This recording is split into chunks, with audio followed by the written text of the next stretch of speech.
Gujarat Ahmedabad India का next Silicon valley बनने जा रहा है। सऊदी अरेबिया जैसे मुस्लिम कंट्री ने स्पेशली भारत के लिए एक प्रिविलेज जो है, जिसे हम प्रिविलेज कह सकते हैं, केएस से वीजा स्पेशल इंडियंस के लिए बना दिया है। मोदी ने बदस्तूर ही आपकी ऐसी तैसी करके रखी हुई है और आपको डर लग रहा है इस वक्त के वहां से हमला ना हो जाए। मोदी जो है इलेक्शन में जाने से पहले कुछ रद्दी झड़पें भी कर दी उसने, तो अपना हाल पतला ही ने। दुनिया की बड़ी टेक कंपनीज ये सोच ही नहीं रही, बल्कि अब ये फैसला भी कर चुकी हैं कि वो अपने बिजनेसेस यहाँ पर लेकर आएंगी और इसको एक सिलिकॉन वैली के तौर पर डेवलप किया जाएगा।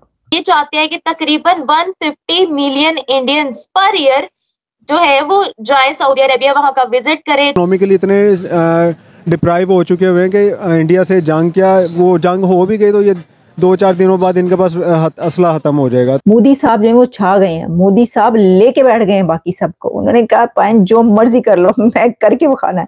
अभी इंग्लैंड में बार्कली स्कूल जो था उसको बंद कर दिया गया क्योंकि वहां पे मोमिनों ने खूब वहां पे जाके उनको इश्तियाल में लाए, प्रोवोक किया, उनको इंटिमिडेट किया कि तुम लोगों ने एक बच्चे को वहां पर फलस्तीन का झंडा एक उसने बैज लगाया हुआ था, वो उसको उन्होंने लाने नहीं दिया। हमें तो कोई कानून नजर नहीं आता।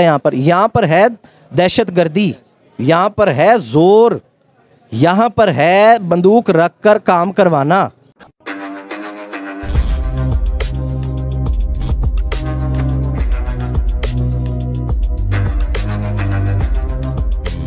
नमस्कार दोस्तों, एक बहुत बड़ी डेवलपमेंट आई है सऊदी अरेबिया से, और वो ये है कि सऊदी अरेबिया ने भारतीयों के लिए एक स्पेशल वीज़ा बनाया है जिसके तहत भारतीय बहुत ही आसानी से सऊदी अरेबिया विजिट कर सकते हैं। और दोस्तों, सऊदी अरेबिया बहुत ही आसानी से भारतीयों के लिए वीज़ा देने जा रहा है। दोस्तों, सऊदी अरेबिया चाहता है कि हर महीने लाखों भारतीय सऊदी अरेबिया विजिट करें ताकि सऊदी अरेबिया का टूरिज्म बूस्ट हो और अन्य सेक्टर्स में बूस्ट हो। और दोस्तों, सऊदी अरेबिया के इकॉनमी भी काफ़ी ज़्यादा फायदा होने जा रहा है इससे। और दोस्तों, इसके साथ साथ भारत अब अपने राज्य गुजरात में एक बड़ी सिलिकॉन वैली बनाने जा रहा है, जिस तरह से अमेरिका में है, जहां पर दुनिया के बड़े बड़े कंपनीज के हेड ऑफिस मौजूद है। तो दोस्तों, अब भारत चाहता है कि भारत का कमांड टेक्नोलॉजी में और ज्यादा बढ़े, इसलिए अब भारत गुजरात में एक सिलिकॉन वैली जैसा डेवलप करने जा रहा है। हालांकि भारत के पास पहले से ही बेंगलोर मौजूद है, जिसे सिलिकॉन वैली ऑफ इंडिया भी कहा जाता है। तो चलिए इसी पर आगे पाकिस्तानी मीडिया का रिएक्शन देखते हैं। Gujarat Ahmedabad emerging as India's next Silicon Valley. Ahmedabad अब सिलिकॉन वैली के तौर पर देखा जा रहा है और इसके लिए तैयारी शुरू हो चुकी है। यानी तैयारी जो इंडिया की तरफ से है वो तो एक अलग उस पे, लेकिन दुनिया की बड़ी टेक कंपनीज ये सोच ही नहीं रही, बल्कि अब ये फैसला भी कर चुकी हैं कि वो अपने बिजनेसेस यहाँ पर लेकर आएंगी और इसको एक सिलिकॉन वैली के तौर पर डेवलप किया जाएगा। ये एक बहुत बड़ी खबर है। इससे पहले आप जानते हैं कि इंडिया की बहुत सारी ऐसी चीजें जो कि कही गई कि दुनिया की लार्जेस्ट ऑफिसेज और डायमंड हब और ट्रेड सेंटर और काफी ऐसे स्टेडियम्स जिनको कहा गया कि क्योंकि इंडिया ने जब से अपनी ये सीट संभाली है कि वो दुनिया का मोस्ट पॉपुलस कंट्री बन चुका है, सबसे ज्यादा आबादी वाला, सबसे ज्यादा पॉपुलेशन वाला कंट्री, तो उसका फिर वो फर्ज भी निभा रहा है और वो इस तरीके से कि वो दुनिया का लार्जेस्ट हर चीज जो है वो बनाकर दिखा रहा है, क्रिएट कर रहा है।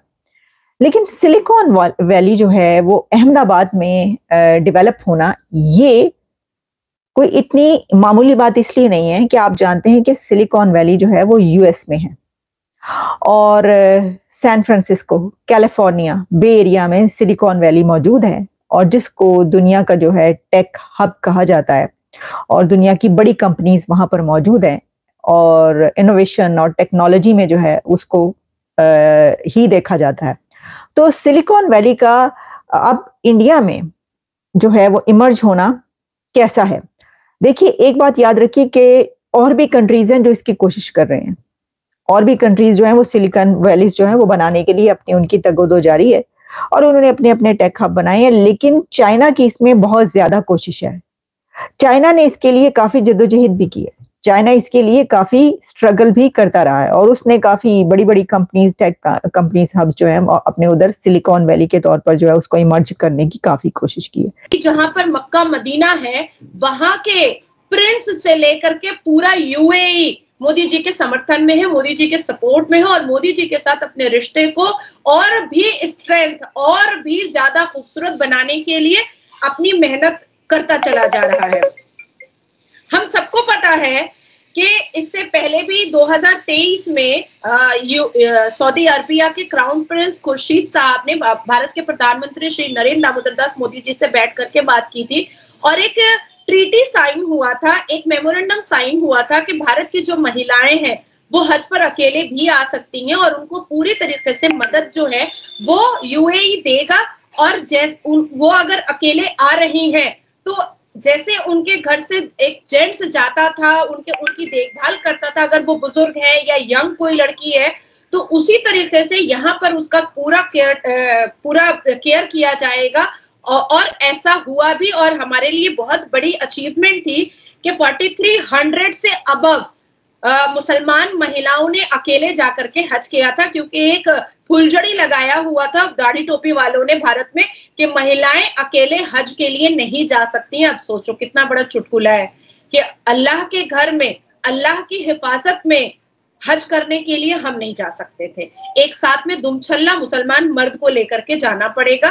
तो चलो अल्लाह अल्लाह खैर सल्ला, ये जितने दाढ़ी टोपी वाले चुटकी दाढ़ी वाले थे इनसे पीछा छूटा और भारत की मुसलमान महिलाएं बहू बेटियां अकेले जाकर के अल्लाह के घर में अल्लाह की हिफाजत में वो हज कर करके आई हैं और सबने तारीफ सिर्फ की नहीं, तारीफ के पुल बांधे हैं कि वहां पर जितना केयर किया गया है उसको हम लोग शब्दों में बयान नहीं कर सकते हैं।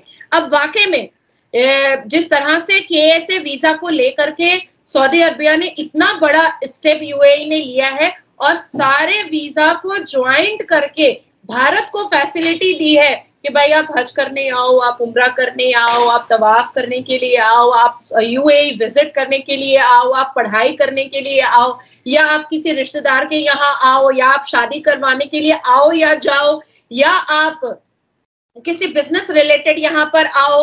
तो ये सारी चीजें कंबाइंडली अब केएसए वीजा में आपको मिलेगी और इतना डिजिटल और इलेक्ट्रॉनिक कर दिया गया है कि विद इन 3 मिनट आपको आपका वीजा आपके कंप्यूटर स्क्रीन पर होगा विद इन 3 मिनट्स। उसको भी मैं बता देती हूँ आपको। ये देखिए जैसे प्रिविलेज 3 मिनट में, ओह माय गॉड। आप लोगों को बुरा लग रहा होगा क्योंकि 2023 में तो आपके यहाँ पाकिस्तान एयरपोर्ट से कितने लोग रिटर्न हुए थे, सऊदी अरबिया आने नहीं दिया क्योंकि सऊदी अरबिया आप लोग भेज रहे थे ना भिखारी को टूरिस्ट वीजा पे, वहां पूरा गंदा कर रहा था। तो कोई भी देश तो नहीं चाहेगा ना निम्रा के मेरा देश आकर के कोई चकली बेचे, कोई पापड़ बेचे या भीख मांगे आकर के। तो ये सारी चीजें हर देश नहीं बर्दाश्त कर सकता। सब कचरा उठाओ डालो, उठाओ डालो। तो पाकिस्तान के अंदर आप चकली बेचो, पापड़ बेचो, वो आप अपने देश में करते रहो पाकिस्तान में, लेकिन दूसरा देश इस चीज को बिल्कुल भी इंपॉर्टेंस और बिल्कुल भी अनुमति नहीं देगा कि आप यहाँ पर भी आकर के ये काम करो।